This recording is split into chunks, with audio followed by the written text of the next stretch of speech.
Welcome to G-Trade TV. Mga kalods, itong bago naming ininstalla na glass.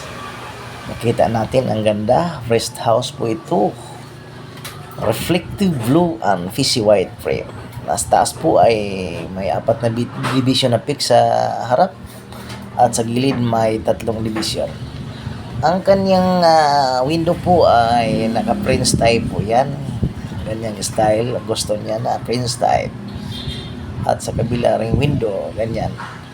Ang door niya mga kaludes ay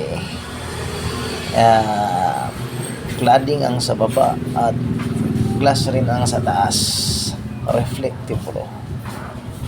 Ang ganda tingnan. Ngayon ating alamin kung magkano ang presyo nito. Ang sukat po ng ating door ay nasa standard po yan 210 at saka 3 feet ang lapad. Ang door naman ang window po natin ay nasa 4x4 lang po yan, standard size. Ang sa kabila po doon sa likod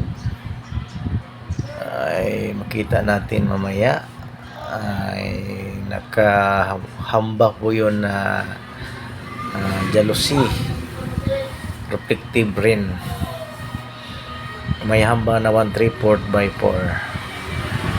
Ganda tingnan mga kaludes ng ating rest house. Ayan, ito po ang sa harapan. Lahat po yan mga kaludes ay nasa 35k po ang ating install. Yung may 3 division dyan sa tabi ay owning po yan mga kaludes. Ang sa taas po ay nakapix lang po yan.